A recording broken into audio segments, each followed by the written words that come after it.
créé, ils ont compris que l'état des droits, les autres sens, les autres corps, les autres formes.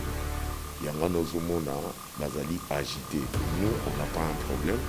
Ils n'ont qu'à faire ce qu'ils veulent faire. Et Rêve avec Kaboum, très serein, Aza agité. Nous savons que Eloko Bazo Kolukana, ça va leur coûter très cher. Pourquoi Bazo Lukaba a jeté Kaboum? Parce que Kaboum a mis ça qui va information Oyo et Zalaki n'a niveau na bango comme le plus grand souci pour ça la coup d'état na président, coup d'état constitutionnel. Tambemamba c'est pas un exemple. Tambemamba n'a aucun côté c'est bénéfice, il y a confiance parce que vous connaissez son histoire.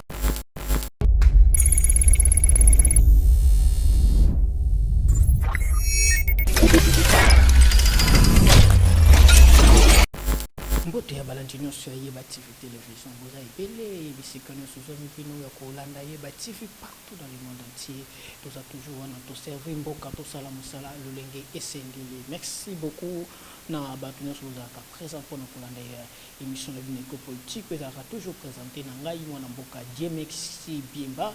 Toza toujours wana mpo ke tosola masolo etali politique oyebi ke actualité politique za kodomine na mboka na biso na Jean-Marc Kabundu ya Kabundu azali président AI ya IDPS azali pe moko ya premier vice-président na kati na Assemblée nationale kuna ezali moko ya ba député Jean-Jacques Mamba ya MLC akotisaki pour ke balongola ye etake premier vice-président na kati na Assemblée nationale kuna basalaki pétition na bango bazui déjà signature ya 62 députés ezali moko ya baeffort moko ya actualité tokokoso yango lelo et deuxièmement webika actualité za kodominer na arrestation provisoire ya Mukuna Ouazali président ya éveil patriotique lelo na tongo moment tozoloba ke ba transfert ke déjà na makala parce que lobby babengaki asambaki ba confronter ki baona madame Mami Chibola et azali kuna lelo azalaki aza na kati na parti na makala et azali accusé parmi na ba o ba kutuko kofunda ezali parmi ba viol menace de mort akangaki ba mikanda ya lupangu ya madame Chibola selon justice que yangwana bandimaki lelo na makala dossier eza ko continuer Fumu Sabata et le monde to meka kosola actualité politique nyonso. Merci beaucoup na Mike mwana mboka monsieur le conseiller Boni. Madame mon très cher frère. Présenter on évite soko ko présenter le sous devant ba yo bazolanda yo lelo na kat na Yeba TV. Fumu Sabata chargé culturel et questions religieuses auprès du chef de l'État et nous allons chargé culturel il y a Ligue des jeunes donc lelo toujours sala siko pour national biso avancé donc c'est un peu ça quoi. Merci beaucoup Fumu Sabata tomeka kokota d'abord na actualité zaidi ya kati na Jean-Marc Kabundu yo pozali kati na mambo ya IDPS wana to monike Jean-Jacques Mamba et akendaki ko kota asali pétition pour que balongola Jean-Marc Kabundu comme premier vice-président na kati na Assemblée nationale kuna et boyambi message wana comment parce que là déjà bazu déjà 62 députés au signé déjà message wana comme blondeni ya IDPS. Non mais moi personnellement je dirais c'est une provocation. Et ils savent où en sommes nous avec cette histoire, il y a instauration d'un état de droit. C'est tout à fait normal, là qui ça impression, il y a que Lukaba déstabiliser le pays à travers Jean-Marc Kabund. Leur problème est que Bazali ko apprécié évolution, il y a état de droit parce qu'ils ont compris que signalisation où ils allaient qui très forte suite il y a interpellation il y a ex-directeur à cabinet Nabiso n'a assuré Salim attaquage n'a katia esprit na bango et ils ont compris que Kabund azali l'un des piliers où azoko salake a stoppé hémorragie au Tobundi pendant des siècles et des siècles sur mal gouvernance ya mboka ndenge nini mboka il faut la gérer avec une démocratie qui est liée par rapport à la réalité nabiso ya bazu ses coutumes nabiso na culture politique nabiso mais ça déjà combat moko qui est perdu à l'avance bango bayebi pourquoi bazoko s'en prendre na Jean-Marc Kabund parce que leur souci ezali balongola bénédiction oyo nzambe achepo na kuluka kocha ordre na système ya désorganisation au implantant depuis le président dictateur tout batikala koya, mais comme un moment où le peuple il faut arraigner, c'est tout à fait normal basé sur le comportement d'Engwana, mais et comme ma bango na chute au que bako ya na gouffre bako bandeni bako zonga sous na scène politique. baza koloba selon Jacques Mamba ezali parmi oyo baza koakize monsieur Jean-Marc Kabund ezali par rapport ndenge amekaki koloba keno na congrès oyo bandaki koorganize na ndeko Alexis Thamo Mamba président assemblée ya Sénat bamekaki alobaki Jean-Marc Kabund amekaki koloba par rapport ya 7 millions de dollars oyo ebimaka mpona congrès yango wana bayebisaki il fallait justifier apesa na bepreuve eza mabe te ntango yo alobaki keno mais lelo Jean-Marc Kabund soki ameki kolakisa bepreuve au moins c'est que c'est normal parce qu'il y a le bec à 7 millions. Kabunda ko cité, c'est un faux débat au Bazoko créé. Ils ont compris que état de droit, ils ont sens, ils ont corps, ils ont forme. Il y a un bazali agité. Nous, on n'a pas un problème. Ils n'ont qu'à faire ce qu'ils veulent faire. Et que Kabunda est très serein, a agité.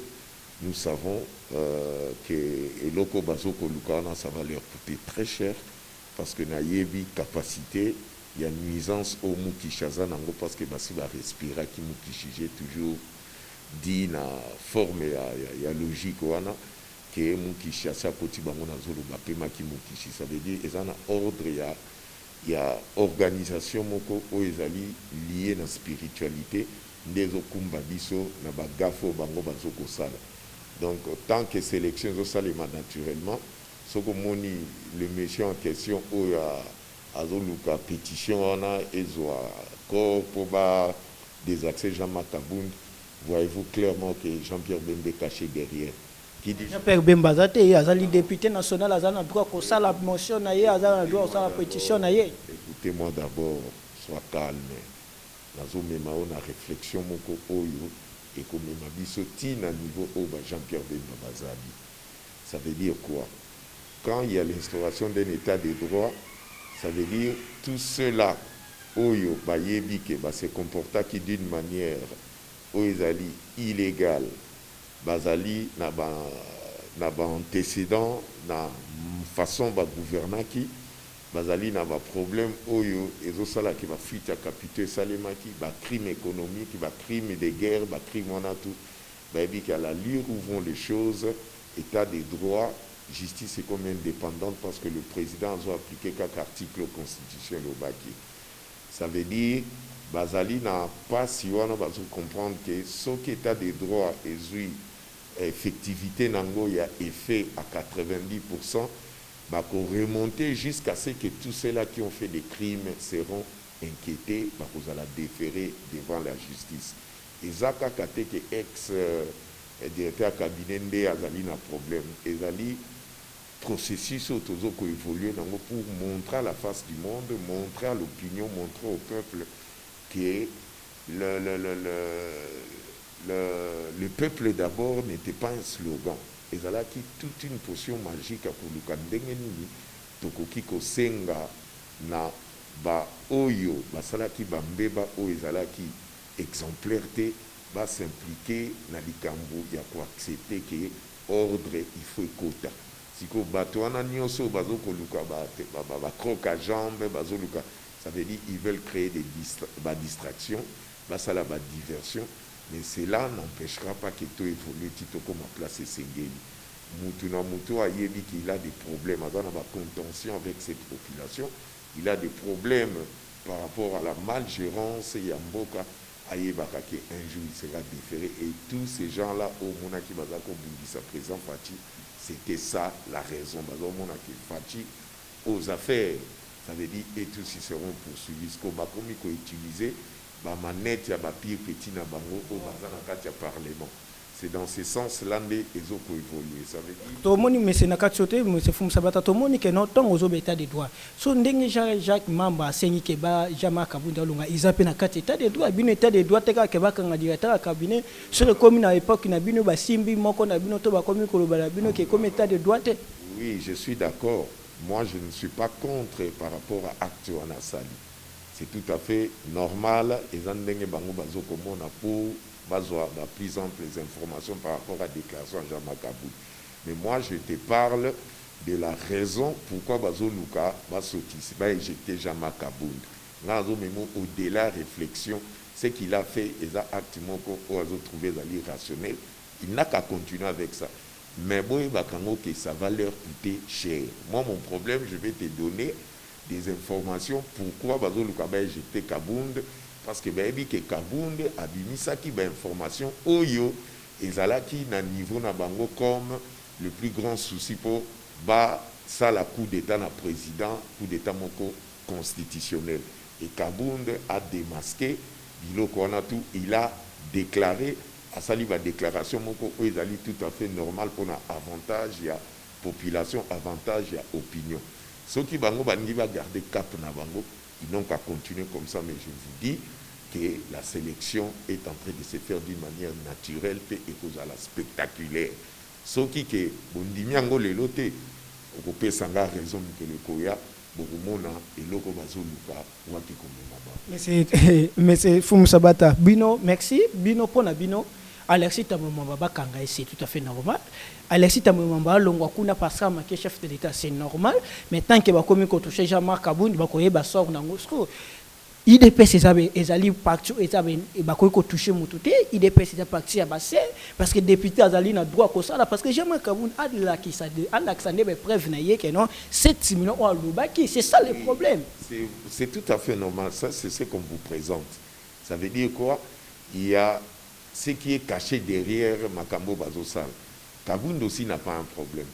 Il va prouver ça. Ceux qui a se senti qu'Azali capable de pouvoir, il va les faire. Mais moi, mon problème, nazo memabino, na ba réaction, les actes au Batubasalaka, pour na koluka ba détrôner bino la réalité à l'Ikambrizali. Moi, je suis d'accord. Ceux qui Kabound se senti qu'Azali n'a capacité à expliquer le Kwana, il va le faire en tant que démocrate, il va le faire. Mais ceux qui Azali pour na baluka qui va provoquer des ordres moko oyo ba mesana kocha ordre des organisations et nous allons leur expliquer que compteur tout ça la compte à rebours compteur ekozonga à zéro et on va comprendre maintenant qui ont fait quoi banani basala kini tambe mamba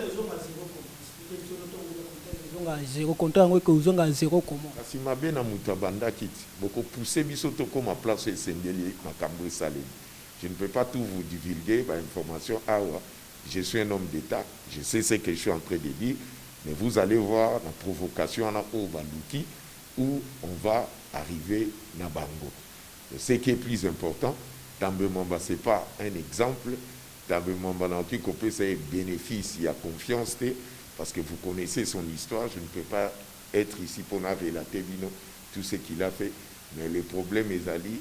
Ils sont mal barrés, ils sont en mauvaise posture parce que l'instauration de l'état de droit et comme on voit et comme on voit sens. C'est là où le problème c'est. Mais vous avez une famille politique, vous avez Tamousamambo Kabino na bayi FCC. Vous avez Kamambo Kabino na bayi FCC, mais parmi les basinati, vous avez FCCP, bazana 4, vous avez parmi ces lobes informations, tout ça, vous avez signé. Mais vous avez que entre Kabino na FCC, vous avez joué à l'hypocrisie, mon robot. Les questions hypocrisie, nous, on avait gagné les élections en tant que parti démocrate. On a accepté que la participation de tout le peuple congolais baya. Donc ça veut dire que l'on a une entité, il y a un parti politique. Ce qui est plus important, c'est l'intérêt là où nous allons converger pour Mboka et Bonga. Si que Bango, biso tu as un problème. Bangonde baza d'accord avec l'instauration d'état de droit pour bayebi ba antécédent historique na bango à comportement politique na bango.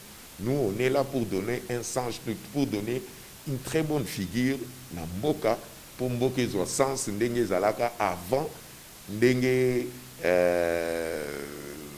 to zalaka ko rêver que mboka ba réalité mususu que sengeli que peuple ndenge mokili zo évoluer azala à l'aise par rapport il y a un engagement politique qui est en place.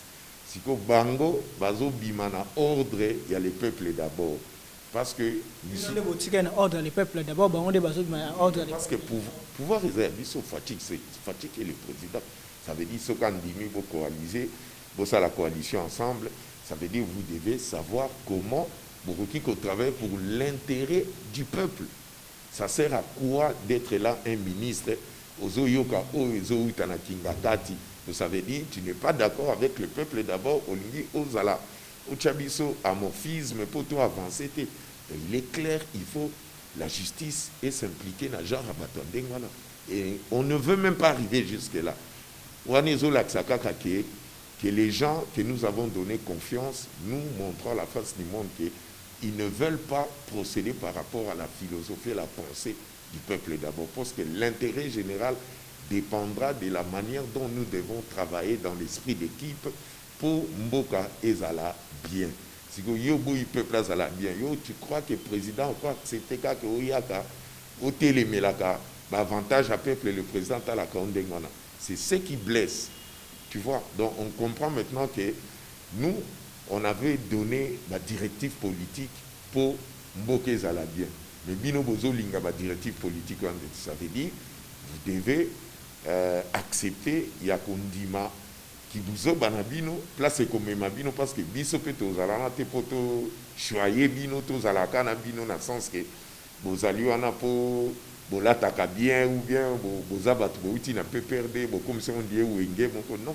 Nous, ce n'est pas ça. Nous, c'est le peuple. Notre intérêt, c'est le peuple. Le peuple va souffrir. Vous autres, le peuple, est-ce que vous avez bino, c'est le peuple, mais vous avez le souffrance au peuple, vous vivre en cité. Est-ce que le peuple, est-ce que vous micro, non, non.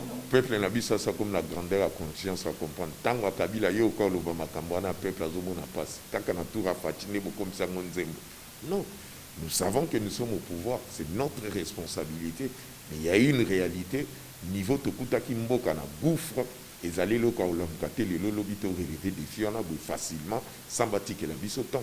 Donc cela veut dire que nous savons que nous sommes des responsables, nous assumons notre responsabilité et nous allons avancer pour l'intérêt de biso parce que ça c'est notre plus grand rêve.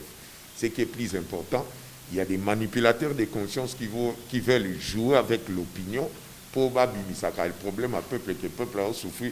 On dit que souffrance à peuple bandaki na fachi. Ba bosani autour basalaki. Mais biso toyev sabango que ce n'est pas nous de fouiner le passé. Justice n'est que fouiner passé na bango. Pour toyebi que toi na raison pe justice lokola tozo pesa grandeur on a tozo pesa responsabilité on a indépendance à justice.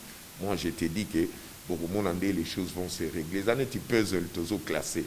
Mais petit à petit vous allez voir que beaucoup bête là président de la République Maboko pour comprendre qu'effectivement, à la ligne de conduite, il y a Etienne Tshisekedi qui est notre père spirituel politique.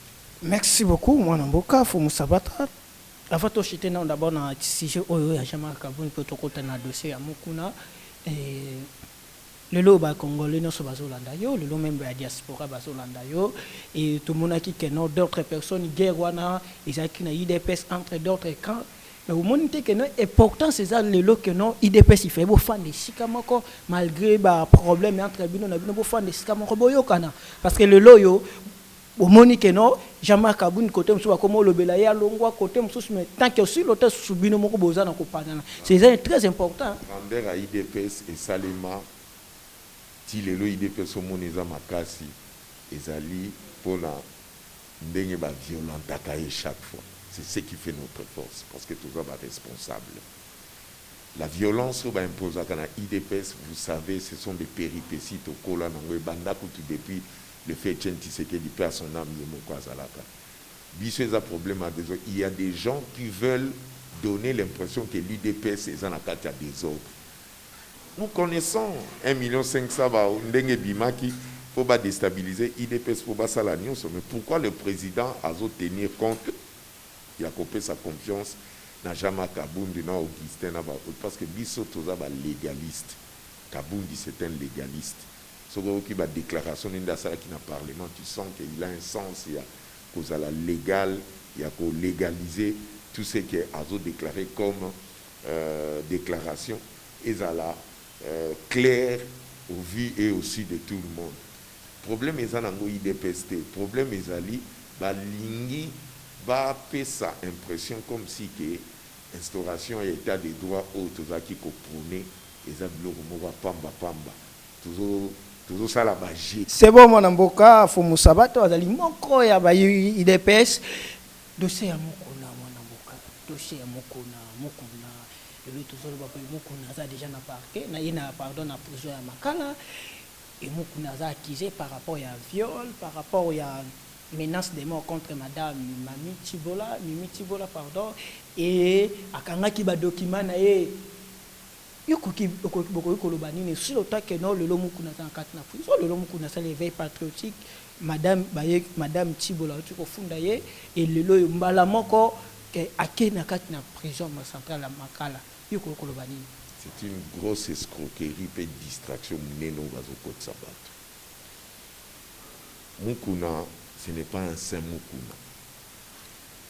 Mukuna biso tozaki ko lela tout le temps ko télémela ba fausse commune ko lobela makam tu ba mukuna batikala lobelo comme côté ils étaient ensemble bazaki ko vivre nzela moko chaque butu bazoki ne pas kabila bazwaka ba mbongo po baya kabako saka bandimi na bango tout ça. Moi je n'ai jamais eu confiance na clique abatona so ils ont makamba mapango azana mbeba solo bazwaye. Il y a des distractions dans son sens. Pourquoi pour Nazoyo Kabatunso Akomondé, le collaborateur Kangaye, président qui a intervenu pour le président Zamoulouba. Ça, c'est très mal connaître le président de la République. Beaucoup qui se présentent dans nous. Même Ngaï, je ne peux jamais intervenir dans le Kamondé. Justice, c'est ça, là, et Kokiko, ça, là, point bas. Soit qu'on a raison, là, pour relaxer. Soit on a raison, il faut qu'il y ait des macales. Balo baté que le quoi, ça, l'éveil patriotique, ça veut dire, bata FCC. Bazo Lukasko ba sale kana il faut ba kangi pour comment télé melaka éveil patriotique wana muto a komina kabila ti lelo donc bangi balo ba ke mukuna nde aye pour na sil sali kamba kabila pour ndenga porta qui plainte donc ozoma te que za diversion moko bazo lukaba ko sabino l'IDPS et bundi pour na état de droit. Tout ça, il va accord cadre. Tout ça, il va bloquer tous les autres pouvoir tout limite et état de droit et quota. Moukouna Skoye, non, éveil patriotique, on a pour quelle finalité? Non, dénoncer ma bien sur Kabila, ça là qui population au bino banda qui koloba, makamo bino banda ko dénoncer peut-être na cessé le lomo kuna zo bimisango liboso ba congolais nyonso. Ça c'est faire endormir les gens. Ça c'est aux hommes ma débat c'est qu'est-ce que Mukuna est en train de dire au bisoto salate? Est-ce que Mundimi moko église ya Mukuna tammo kwa sa kufande bande kuna biso ba kufana ba gaz. Ebi ba mbango to kima ngayo na zomo na nga conseil. Ebi ba mbango to kima ba maya bicha kwa na to kota na ba terrasse. Ebi ba déclaration tout ça là. Boni bande kuna biso ebele ba zo bango ba boma bango ti lelo to ebi bango place makenate. Les levées patriotiques à Mukuna bongo comparango na IDPS. Au moins que bozo eba tsuma kambozo ça. Mais Mukumbino bofunda ki Kabila te à l'époque Kabila bino bofunda ki bokenda porter Kabila plainte na justice te Mukuna osé quand même ko funda pour Muku pour Kabila. Quelle justice to funda Kabila na époque on a biso Kabila to sila na ene na communauté internationale na cadre Addis Abeba. Résolution votée par le Conseil de sécurité Tiba Kiti va imposer que Azon sa pouvoir acquis des droits. Comment beaucoup misali kambwa makamba Kabila na niveau Mukuna te na lobango main de fois Kabila za prisonnier politique de Stokangaye muta aussi li sa problème à Kabila ezali peuple pour peuple a commis ça prisonnier na ye pe a kokende ko sambisa Kabila c'est pas ezelo komoko ekoki ko raté te. Prisonnier ou azo tambola na badi po azo na ba sécurité prisonnier ou azo ko kutana chef de l'état et nyonso prisonnier aza ko tambola aza ko zo salaire ya ebele bongo c'est ça prisonnier no bozo ba institution sala ki na costume selon costume ne ba futa ka makamo eza cop night yeba kango biso pe tozo utiliser ka constitution bango ba sala ki pourquoi bazo ngate constitution ezo effet auprès ya fachi. Quand on parle d'un prisonnier politique ça veut dire quoi? Il y a eu des accords au Sengela qui ça n'a pas ce monde que tous les démocrates qui cause au pouvoir la dictature na l'omate.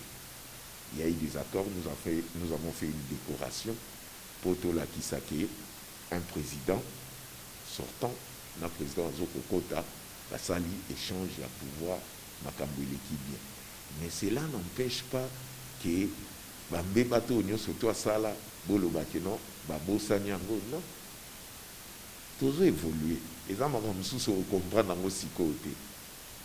Quand je parle que Makambo Kabiliza à niveau Mukunate, ça c'est une distraction. Mukuna, Azana la raison ou Asala qui a un psycho, elle a porté plainte et fait dans Gozani. Quelle est la finalité?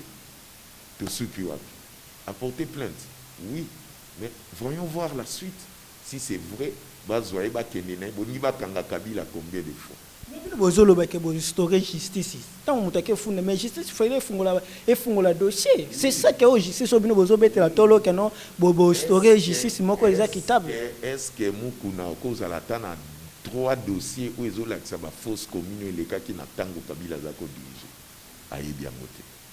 Aïe bien taba problème, il y a mine beauté. Aïe bien makambu, il y a kamuna samputé. Aïe bien makambu, que on dengue. Bakasayen ba déplacer qui va kenda qui ti kota Angola et makamba kamwina sa pour ça. C'était à ce moment-là qu'il fallait qu'il va déclarer va condamner Kabila. Le quoi tout tel mangueta des droits c'est que comme que beaucoup de Samson à niveau on a ba ya kokita kapoto kendo samba makambo ya pasteur. Lui n'a qu'à faire, c'est pourquoi il a été envoyé. Ce qu'a moniqué pour porter Kabila plainte et ali bien, c'est son droit. Comme un état de droit aussi au baliser le terrain, mais je répète, Makamba Kabila est un niveau Mukunate. Merci beaucoup, Makambu ya Kabila est un niveau Mukunate. On a élobio Fumu Sabata. Merci beaucoup, Tokomoshite, de Mike Azosina Lebiso. Message nous qu'on lance na Bayimboka au Bazolanda yo Chico partout. Bayimboka bazana monde entier baza Kolanda yo. Message nous qu'on pesa bango par rapport il y a dossier à Jean-Marc Kabunda Azali président AI Azali moko pe premier vice-président de l'Assemblée nationale na dossier à Mukuna. Et utali Congolo bandi ko pesa bango message. Bazala passion. Balongwa na ba émotion na ba sentiment bake ba ko capter ba information ezali spéculatoire, ça veut dire batalande signe du temps ezali ko kende ba s'agiter. Le président Jean-Marc Aï n'est pas agité bino botala ka place to ko kende na eloko bango bazoko luka bozala na confiance. Il y a un changement dans ces pays.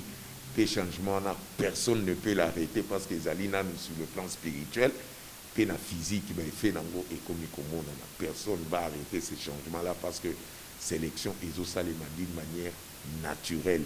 Beaucoup de distraction, beaucoup à la place de Zali, état de droit, beaucoup comprendre le mécanisme parce que moi je comprends Congolais, Tikalinan, pour vivre esprit et fait. Il y a état de droit. Pour la bango, mon état de droit, on dit qui slogan. Mais bateau bango, mon abanzambe, bateau va imbaka na banzembo, bateau mon que non, azapé capable à coco ta prison, né et l'autre les autres dépassés ba congolais. Pour bayer exercice état de droit n'engue fonctionne à côté. Il y a un engagement si bon mikolo, baso baka ba kaye, na babi qui se ba yokika ba interpeller mutu na justice, ba tende, ba banda kozo enseignement, il y a droit na état de droit.